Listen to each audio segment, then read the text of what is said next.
Olunaku olwaleero tugenzeeko e Canada wano nno gye tusangidde omukyala Judith Babirye mwenna gwe mumanyi obulungi bwe twogera ku bantu abamanyi okuyimba ababadde mu music industry nga basitikinga ku nnyimba za Mukama abalinnyibwako omwoyo gw'obutonzi oba omwoyo gwa Mukama tetugenda kubanga twerabira omukyala Judith Babirye. Mujjukire nti Judith Babirye yabeera nnyo ku mimwa gy'Abannayuganda, ku mimwa gy'abantu all over the world, wonna wonna awawangalira Abannayuganda. Omukyala ono yayagalibwa nnyo olw'ennyimba zajjakuba ezikwata ku mitima gy'abantu, ennyimba z'okuliwa emyoyo, ennyimba z'okuliwa emyoyo, ennyimba z'okwewaayo eri Mukama Katonda, ennyimba ez'okusonyiwa n'okusonyiyibwa, ennyimba z'okumanya Katonda n'okukkiriza Yesu Kristo ng'omulokozi wo. Kati nno Judith Babirye yavuddeyo n'awa statement n'agamba nti ye yali tamanyi bantu, naye okuva lwe yayingira mu bintu by'obufuzi lwe yatandika okumanya abantu, era n'asaba abantu bamusonyiwe ebibi byonna byali abakoze. Mujjukire nti Judith Babirye ono yagenda n'ava ku kitone ekyamuleeta God's call, Katonda gye yamuwa okujja okubanga avaayo ajoleke eryensi, mwe muli okuyimba ennyimba za Mukama, okubeera omusumba ng'asumba abantu, obbuulira abantu enjiri, obbabuulira obulungi obuli mu kukkiriza Yesu Kristo ng'omulokozi wo, teekako ne Mukama Katonda, okusonyiwa n'ebintu ebirala, n'abeera ng'ayingirira ebintu by'obufuzi. Kati nno wano yeesimbawo olw'obulungi abantu bwe bamulabamu ne bamuteekamu obwesigwe, abantu ne bamwagala olw'ensonga yavadda ng'abakuba emiziki abantu gye baagala egibakwata ku mutima. Bwe njogera ku miziki, mwenna abasinga mumanyi ennyimba z'ono omukyala eza Katonda. Olaba nange ndi musiraamu, zintwaliramu manyo ziyimba n'enjoza ku mmunye. Yoyo nno Judith Babirye gwe twogerako. Akayimba akasinga okukwata emitima gy'abantu ke kayimba ke yayimbira maama, kamuleetera nnyo abantu okubanga bamwagala. Omukyala ono yagenda n'ayingira ebintu by'obufuzi era n'abuukayo n'ekifo ekyokubeera MP. Yes, ekyokubeera MP wano kwe kuli okuyingirira amaka g'abakazi abafumbo n'agamenyamenya, n'ajjayo bawooli n'amufumbirwa, n'ebyatuukawo n'atuuka n'okuzaala abaana be bagamba nti nno baafa. Ekyamuleetera okubeera depressed ne mu ggwanga n'aliddukamu ng'abantu ate batandise okubanga bamwefuukira. Tugenda kubanga tugendako mu butambi bwe ng'awa statements ezimu, zeno statements azikoze ng'ali e Canada gye yaddukira mu buwaŋŋanguse.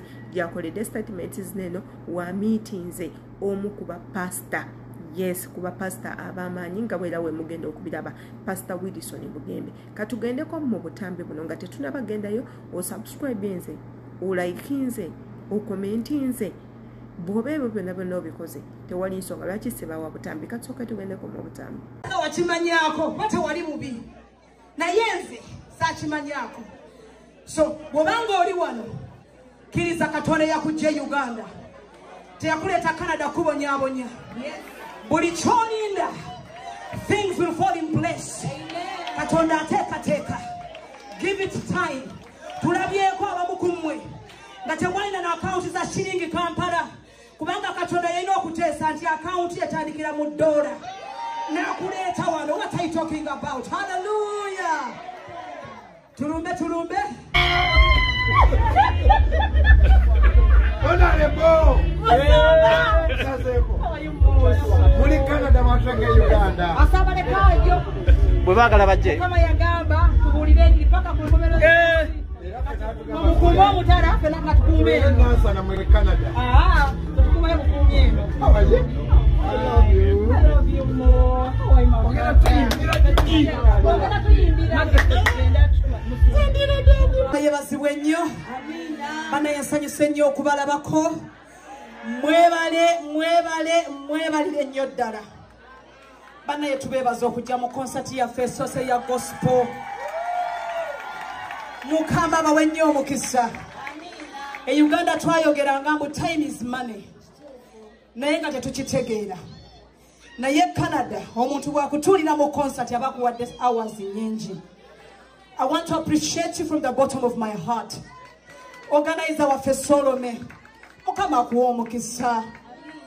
Church ya Dominion waliwo ne kana abaweereza abalabadde wane ekkanisa njerabidde. Upper Room, yes. Upper Room Church.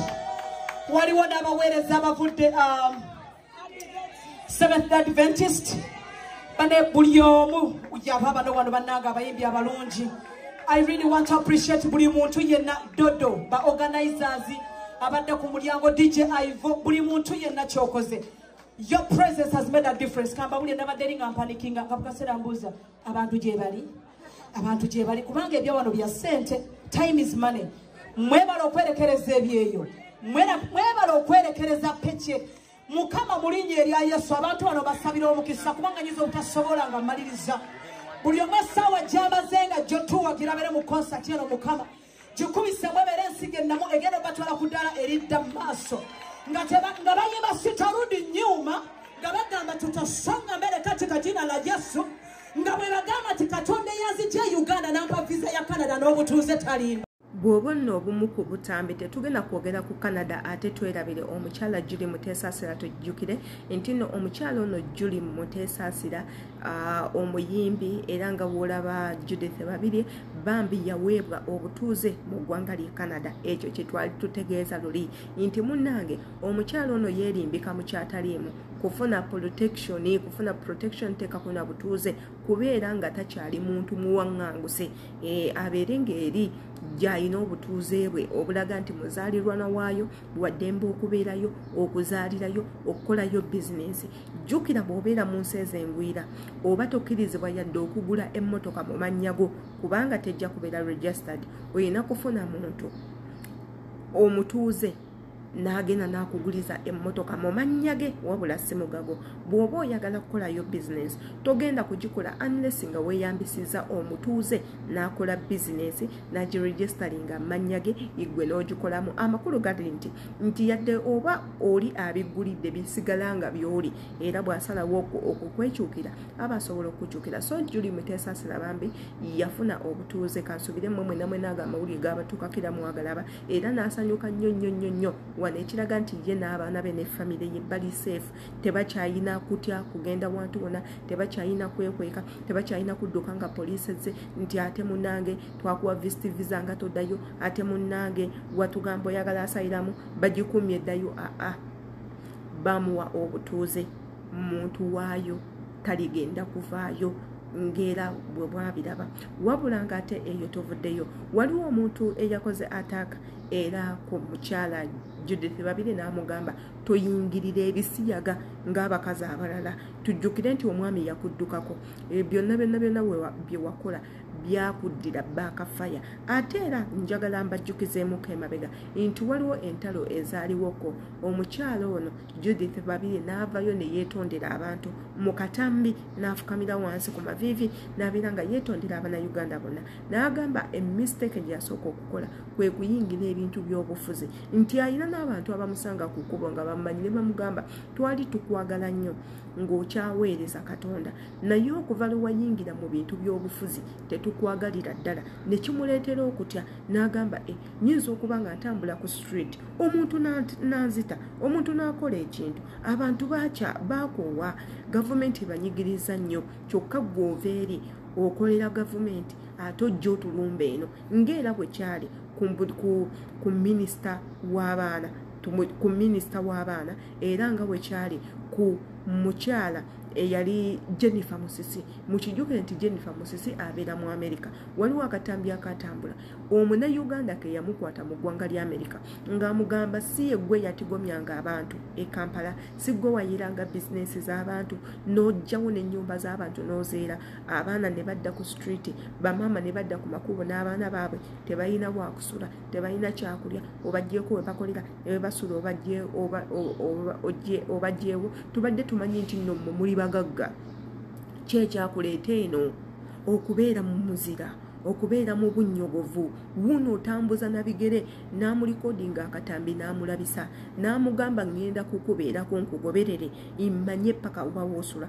Omukyala yakanya kumugamba bannange kino kyokola kikyamu, lwaki ondikodinga nga sikusabye lukusa, nga tonsabye lukusa, lwaki ongoberera oyagala kuntuusaako bulabe ngenda kukutwala ku poliisi. Omuvubuka n'amuddamu n'amugamba poliisi tejja kukuyamba, iffe twabeeta mwadda n'obbaloopa twabaloopa dda, tugenda fuba okulaba nti oddayo Uganda. Era n'amusaba okukusonyiwa weetonde. So ebintu ebyo byonna bwe byajja mu matu ga Judith Babirye n'afuna okutya kungi, ndowooza n'agamba eyeetondedde Abannayuganda asinga, teekako n'omukyala gwe nayingirira obufumbo bwe, kubanga era nali nvuddeko ku kkubo lya Katonda, wabula era Katonda yambonereza kubanga yali ansindise kuweereza bantu, kubeera musumba. Nze neesalawo okudda mu bintu by'ensi, nabonerera era nsaba mu nsonyiwe.